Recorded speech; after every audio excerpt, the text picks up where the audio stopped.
Ponovno pozdravljeni v oddaji VV Faktor. Seveda naslednja tema je tudi povezana s statusnimi simboli, seveda, ampak ne z ladjami, ampak z mladimi ženskami.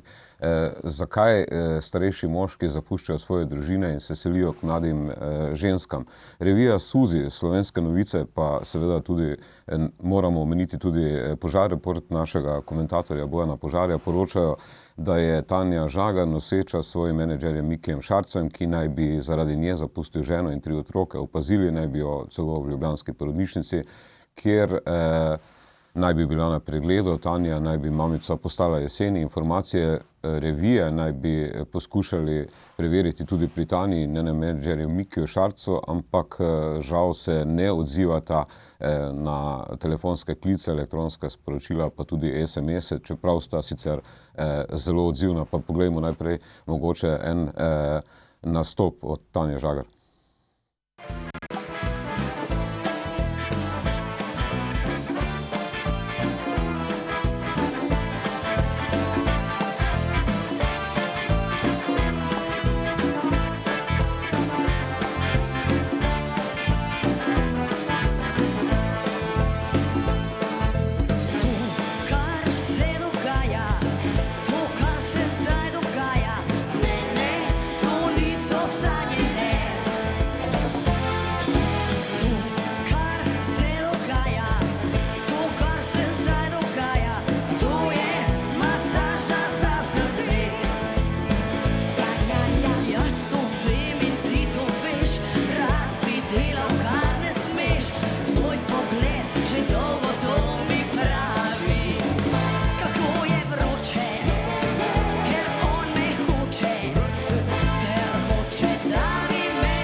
Zdaj, mogoče bi začeli pri Andreji, ne? Mislim, zakaj, Andreja, ti misliš, da imajo starejši moški ta problem, da pač v nekih določenih letih zapustijo družino, otroke, pustijo vse in se selijo k mlajšim ženskam? Lahko preprosto gre sem za zaljubljenost, lahko gre za neko avanturo, ki se potem razleze v nekaj več. Lahko prosto starejši moški iščejo zadnjo potrditev, da so še vedno zaželeni, lovijo tisti zadnji vlak, ampak je lahko tudi obratno. Saj ni rečeno, da mora biti ravno moški, da je starejši, lahko je tudi ženska, pa je starejša, pa zapusti. To se pravi, teh situacij je lahko zelo veliko, lahko gre za zaljubljenost, lahko je kaj drugega, ampak če bi res rekli, sem za starejše moške, bi mogoče dali v spredje, da lovijo zadnji vlak, lahko se pa res preprosto zaljubijo in vsak ve, da se lahko mu to prej ali slej zgodi. Tako da ne bi šla ravno soditi. Ti v bistvu prebiraš te informacije o tem, kaj se dogaja z slavnimi Slovenci, v bistvu predvsem z njihovimi pač družinskimi zgodbami. Ja, recimo to danes smo se z nekaj urednicami pogovarjali na to temo in rekli so tako, če si pač medijska osebnost, kar je res, recimo, če Tanja zda na OCD, se zmenijo, jih pokliče, da bi želela se objavi, potem je res, da mora pričakovati tudi, ko bo nekaj o njej osebno se pisala ali pa v njeni zgodbi, da jih bo zanimalo mnenje in takrat se od nje pričakuje, da bo reagirala. To je pač ta cena slave, ki ti pride prav, ko rabiš potrebuješ svojo promocijo, po drugi strani pa tudi moraš pričakovati, da te bodo takrat mediji vprašali. Tako da po eni strani bi jaz sicer rekla, pustimo jim svoj mir, pa naj sama povesta, kdaj želita, po drugi strani pa, če živite od medijev in je to cena slave oziroma tudi del njunega življenja ali pa njenega, potem pa tudi v taki situaciji mora pričakovati, da se bo to zgodilo in da bodo mediji pričakovali odgovor in da se od nje pričakuje, da ga bo dala. Zdaj, Bojan, ti si že mislim, da med velikonočnimi prazniki pisal, da je pač Miki Šarec zapustil ženo Leo in te svoje 3 otroke. Revija Suzi zdaj poroča, da je noseča, tudi ti si omenjal, in da je z Mikijem Šarcem in da je pravzaprav to kar velika zgodba za to estrado slovensko. No, jaz pa najprej bom rekel, takoj demantirati te skrajno šovinistične izjave kolegice Andreje Jernečič o starejših moških, ki lovijo svoje zadnje vlake. Prvič je to v Sloveniji zelo problematično zaradi stanja slovenskih železnic. Drugo pa bi rekel, to bom demantiral na mojem lastnem primeru. Ko sem se jaz pred leti ločeval, ločil od svoje bivše soproge, zdajšnje odvetnice, sem začel živeti, pa hoditi z žensko, ki je bila starejša od moje bivše žene, tako da jaz recimo tipičen primer moškega, ki se ni odselil k mlajši ženski, ampak starejši ženski. Recimo, Bojan, če si me slišal, sem dala več opcij. Rekla sem, da ni samo ena opcija, ampak je tudi druga in da to ne igra vloge. To sem dodala, mogoče se ni slišal. Nisem slišal, samo to sem slišal, kar si rekla. Ja. Ne, to sem dodala, mogoče si slišal sem, kar si želel, ali pa si bil v šoku, da sem si upala tudi to reči. Ne, v principu sem se jaz malo pošalil, no, pa okay. Ja. Ampak zdaj, to je pač en taki primer, ta, bom rekel, odselitev Mikija Šarca, on je v principu legaliziral to, kar se je skozi ves čas že dogajalo med njim in med Tanjo Žagar.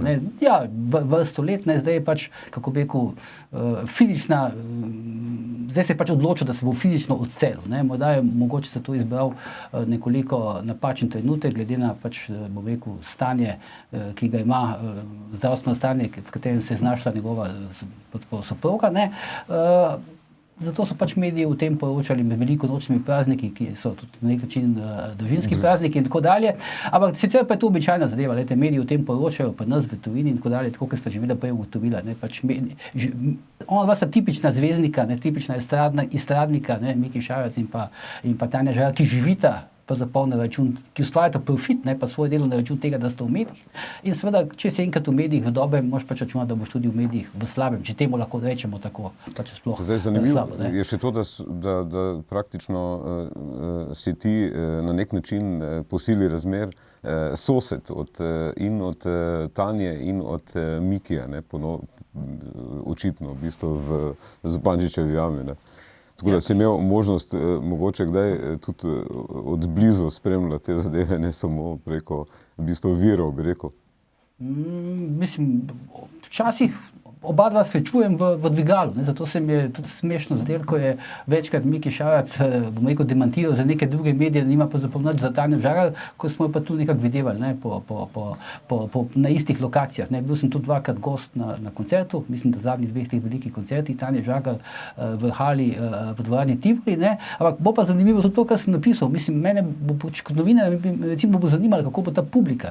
Tanja Žagar ima tipično publiko, ki, bom rekel, stavi na neke tradicionalne družinske vrednote. Recimo, kako bo ta publika zdaj v principu reagirala na to, kako bi rekel, malce dramatično, zasebno stanje zdaj, ki se dogaja okoli Žagarjeve. Zdaj, v bistvu bi po tvojem recimo reakcija bila v tem primeru, glede na to, da mislim, da sta Vlada, če te mogoče malo prehitim z odgovorom, to, kar boš vprašal, ker mislim, da smo itak proti koncu daj. Mislim, da je ona dva tudi ravno zaradi te publike, ki je neka družinska, tradicionalna in tako dalje, da sta ona dva zaradi tega na nek način, bom rekel, skrivala do zadnjega to zvezo. Očitno pa zdaj več nista mogla skrivati, glede na to, da predvidevam, da je informacija o tem, da je Tanja Žagar noseča, pravzaprav to je po mojem bil ta odločilni razlog, da ste se potem pač odločila to legalizirati. Jaz bi tukaj rekla, da ni nič kaj takega, če se ona dva odločita, ampak da je ključna stvar, ki je tukaj naredijo, kako se dogovorijo in kakšna odgovornost tisti, ki gre in zapusti družino, pusti za sabo.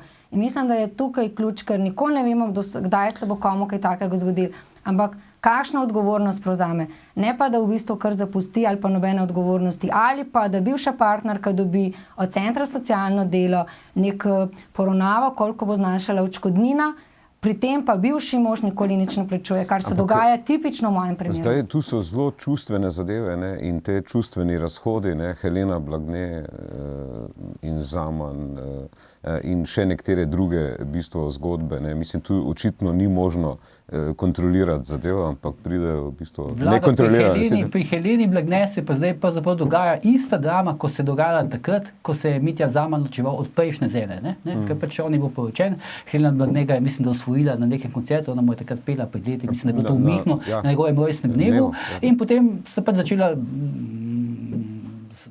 hoditi skupaj, biti in tako dalje, ampak takrat je bila tudi blazno velika drama. Jaz se spomnim, da so takrat mediji poročali, pa Helena Blagne tega nikoli demantirala, da je enkrat udrla na posestvo njune hiše, se pa Zamana in pa bivše žene, se je tam metala z svojim telesom na Mercedes od Zamana in tako dalje, da mislim, da je šlo za neke prepire med njimi tremi. In podobna zgodba, to je karma, pač podobna zgodba se je dogaja zdaj.